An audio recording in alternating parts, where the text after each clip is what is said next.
Meron akong hawak na martilyo rito, sinasabi ko sa'yo. Mr. Chair. Huwag kang tatawa-tawa kasi hindi nakakatawa ito, ha? Mr. Chairman. Dito lang nagsisinungaling ka na eh. Na. Mr. Chairman. O ito mga kadonatics, first time kong nakita na ganito kagalit si Senator Marcoleta. Grabe mga kadonatics. Biruin mo, gusto niyang pupukin ng martilyo yung isa sa kanilang pinatawag mga kadonatics kasi hindi nirerespeto at patawa-tawa pa over $1 billion corruption mga kadonatics sa flood control. Eto panoorin natin. Meron akong hawak na martilyo rito, sinasabi ko sa'yo. Mr. Chair. Huwag kang tatawa-tawa kasi hindi nakakatawa ito, ha? Mr. Chairman. Dito lang nagsisinungaling ka na eh. Na.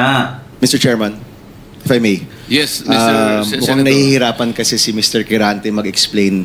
Tama ba to? Ang sabi mo kanina, hindi ka pa incorporated at ngayon incorporated ka na in 2024. Yes. I don't know, Okay. no.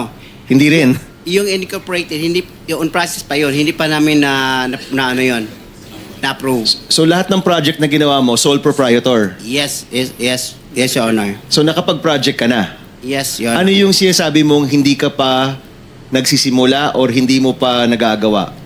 Yung incorporated, kasi hindi pa na-approve yung ano namin, hindi pa naman na-practice, hindi pa na-transfer from sole proprietorship into... So kaklaruhin ko lang, marami ka ng project at tama na isa ka sa top 15, correct Mr. Kirante? Yes, Your Honor. Pero hindi ka pa incorporated. Hindi pa Yun sole yung pa rin. sinasabi mong hindi ka pa incorporated. Yes, Your Honor. Yun yung binabanggit niya kanina, Mr. Chairman. Malabo pa rin eh. Mr. Secretary, Tama ka tumatanggap naman. ka ng isang sole proprietorship na mag-undertake ng flood control? Well, Mr. Chair, actually, he has the pickup license. His Paano siya license- nagkaroon ng pick-up license sa kontrakto? He has the a pickup license. Paano ka Credited. nakakuha ng pick-up license, Wala pa Mr. nung, Kirante? Sole wala. proprietorship ka lang? Yes, Mr. Chair. Kailan mo nakakuha yan? 2003. Hanggang nag-upgrade tayo sa 2007, naging B tayo. Hanggang 2011, naging A tayo. Yung Tandaan yung mga mukhang to mga kadonatics, ito yung mga responsible sa flood control project. Isa to mga kadonatics. Kaya grabe. Sarap talaga untugin mga kadonatics sa mga pagmukhang to. Alam niyo naman na ilang bilyon ang nawala sa flood control mga kadonatics. Dahil sa mga ganitong mga contractual mga kadonatics. Dahil sa mga taong to. 2017, naging triple A tayo. Ano yung net financial contracting capacity mo as a sole proprietorship? 40 billion, Mr. Chair. 40 billion? Yes, Mr. Chair. Kalaki ah. Yung financial statement mo, padala mo sa amin. Patay. Patay. Hiningi ng financial statement mga kadonatics doon na magkaalaman. Oh, or may ibang hidden account mga kadonatics sa name after friends or anyone. Nako. Baka hindi natin mahuli to. Mr. Chair, if I may. Mr. Chair, Teka muna, si Senator JB muna para matapos natin lahat. quick lang para sa kanya. Kanino? Kay Randy. Habang hindi pa siya umalis. Naniniwala ka pa dyan? Naintindihan ko, Mr. Chair, dahil tingin ko, Bisaya ito, hirap mag-express ng sarili niya in Tagalog.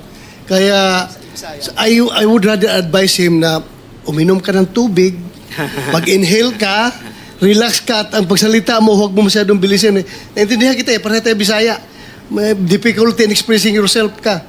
Hindi ko kinakampihan, Mr. Chair, ha? Ang sinasabi niya, meron siyang 40 billion pesos. 40 billion. NFCC. 40 billion ang sinasabi niya. NFCC, Mr. Chair. Kaya nga, 40 billion pesos. Yes, Mr. Chair. Oh. Naniniwala ka, Mr. Senator? Ano yung NFTC, Mr. Chair? Hindi ko... Net? Net financial contracting capacity. Grabe, Totoo. Tinoon na. Bay. Ha? Yeah. May 40 billion ka. Yes. Nakadeposito sa bangko na. Unsa man na? Ay, Paano? hindi. Yung NFCC kinuha sa... Ano yan? Yen o pesos? Asset yan. Kasi yung NFCC, kinocompute ng times 15 yon, Mr. Chair. Halimbawa, may 1 billion ka sa bangko. Pwede ka sa 15 billion. So kung ba may pera ka sa bangko na 2 billion, ibig sabihin pwede ka sa 30 billion. Yan ang computation. Kaya tayo yung pera natin, kasama na yung mga assets, more than 2 billion. Kaya i-multiply natin ng 15, abot ng 40 billion. Wow! So, billionaire pala itong mga kadonatics. If I'm not mistaken, if I'm hearing it right, na asset niya lahat mga kadonatics nasa 2 billion. And multiply sa 15, so magiging 40 daw, sabi niya. What the heck? 30 or more. What? Ganitong kuan mga kadonatics, billionaire? How? Contractual lang? I mean, contractor? Kaya kami monta at hanggang 40 billion. Mr. Chairman, Mr. Kerante, ito tinitignan. Ano yung 2015 na QM Builders Incorporated? Ina-apply namin dyan sa SEC, Pero Your Honor. 2015 pa siya. Pero hindi pa namin tinatransfer Transfer to? to sole proprietorship into incorporated. Hindi, ito incorporated na ito eh. This is a corporation. Kasi ang explanation ng bookkeeper natin, yung ano natin gahandol, yung experience ng from sole proprietorship, itatransfer muna sa Hindi, incorporated. iba yung experience, iba yung corporate entity. Incorporate entity is 2015 nandyan na siya. Pero sinasabi nyo, walang nangyayari. Wala nangyayari. Ang Ina-apply lang. ginagamit nyo since noon pa ay yung inyong sole proprietor. Yes, Your Diyan Honor. pumapasok inyong income, in other words. Yan rin ginagamit nyo pagbibid ng mga projects. Yes, Your Honor. Tama? Ganun pa? Ganun ba ho ang interpret? So, dalawang entity, yung sole proprietor at yung incorporation. Yes, Your Honor. Okay. Sabit nyo na lang ho sa amin yung mga dokumento na yan. Meron akong hawak. Galit na galit si Senator Marcoleta eh. Alam niya talaga mga kadonatics na nagsisinungaling talaga tong bungok na to. Eto, nagkaalaman na lahat mga kadonatics. Contractor mga kadonatics Piruin mo, umaabot ng 40 billion yung signing contract niya mga kadonatics capacity. Wow! At isang bilyonaryo siya kasi may asset siya na around 2 billion. What the heck?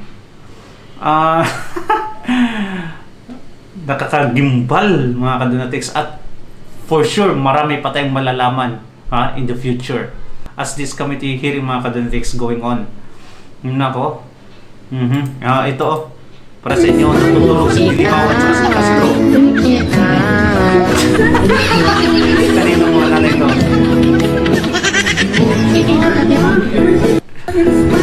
Isa pa. Tulong ko yun, Ay, naku mga kadonatics. Comment down below. Grabe. First time ko nakita ang ganun si Marcoleta mga kadonatics. I mean, nagagalit yan siya doon sa camera. Pero hindi masyadong ganito kagalit. Siya naman yung chairman sa Blue Ribbon Committee mga kadonatics. So, he has all the right to be angry. Especially kung malalaman yung mga kadonatics. Mapapansin niya, nagsisinungaling talaga. Ayun. Talagang nagsisinungaling mga kadonatics. Kasi nakita mo naman yung flood control project. Palpak, di ba? Talagang binulsa yung mga pera mga kadonatics. Kaya sinungaling itong mga to. Alright mga kadonatics, thank you so much. And please don't forget to subscribe and like this video. God bless you. Ingat palagi mga kadonatics. Bye-bye.